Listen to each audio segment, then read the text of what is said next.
উদ্যোগী মুখ্যমন্ত্রী মমতা বন্দ্যোপাধ্যায় দ্রুত ঘরে ফিরবেন বাংলাদেশে আটকে থাকা কাকদ্বীপের মৎস্যজীবীরা। মাছ ধরতে গিয়ে বাংলাদেশ সীমানায় ঢুকে পড়েন 95 জন মৎস্যজীবী।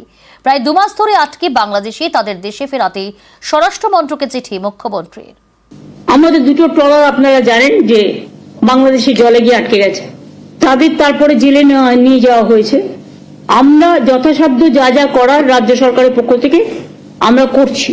আমরা আশা করি আমরা সহযোগিতা পাব।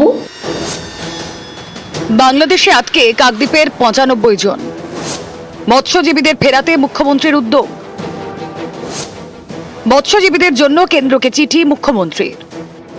মৎস্যজীবীদের দেশে ফেরানোয় তৎপরতা তুঙ্গে। উত্তাল বাংলাদেশ, ভারত বিদ্বেষ চরমে। পদ্মাপাড়ের কট্টরপন্থীদের রোজই প্রায় নতুন নতুন হাস্যকর সব হুমকি। এরই মধ্যে মুখ্যমন্ত্রী মমতা বন্দ্যোপাধ্যায়ের উদ্যোগে দেশে ফিরতে চলেছেন বাংলাদেশে আটকে থাকা কাকদ্বীপের মৎস্যজীবীরা। 95 জন যে বাংলাদেশে জেলে আছে, তুমি বলে দিও পরিবারকে কাল পরশুর মধ্যে ফিরে আসবে। এটা আমি নন্দিনীকে বলবো, টু টেক ইনিশিয়েটিভ ইমিডিয়েট। বাংলাদেশে যেটা আটকে আছে ওদেরও ছেড়ে দাও, আর আমাদের যারা ভারতীয়রা আটকে আছে তাদেরও ছাড়িয়ে দাও।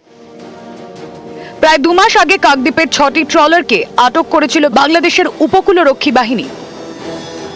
অভিযোগ, মাছ ধরতে গিয়ে ট্রলারগুলি বাংলাদেশের জল সীমানায় ঢুকে পড়েছিল। এরপরই ওই 6টি ট্রলারে থাকা 95 জন মৎস্যজীবীকে গ্রেফতার করে বাংলাদেশের বাহিনী। এই বিষয়টি জানার পরেই তাদের দেশে ফেরানোর জন্য তৎপর হন মুখ্যমন্ত্রী। বিষয়টি নিয়ে কেন্দ্রের দৃষ্টি আকর্ষণ করেন, চিঠিও দিয়েছেন স্বরাষ্ট্র মন্ত্রকে। শুধু তাই নয়, মুখ্যমন্ত্রীর দপ্তর থেকে কাকদ্বীপের বিধায়ক মন্টুরাম পাখিরার সঙ্গে যোগাযোগ করা হয়। পদ্মা পাড়ে আটকে থাকা মৎস্যজীবীদের পরিবারের সদস্যরা কেমন রয়েছেন সেই বিষয়ে খোঁজ নেওয়া হয়। মুখ্যমন্ত্রীর এইসব উদ্যোগে আশার আলো দেখছে পরিবারগুলো। রাজ্যের মুখ্যমন্ত্রীকে আমি ধন্যবাদ জানাই যে আমাদের বাড়ির লোক বাড়ি ফিরছে। আমরা কত খুশি, কত আনন্দ। বাংলাদেশ সরকার এদের 95 জনকে গ্রেপ্তার করে রাজ্যের মুখ্যমন্ত্রী শ্রদ্ধা মমতা বন্দ্যোপাধ্যায়ের উদ্যোগে কাকদ্বীপে মৎস্যজীবীরা সকলে ওরা ফিরে আসবে।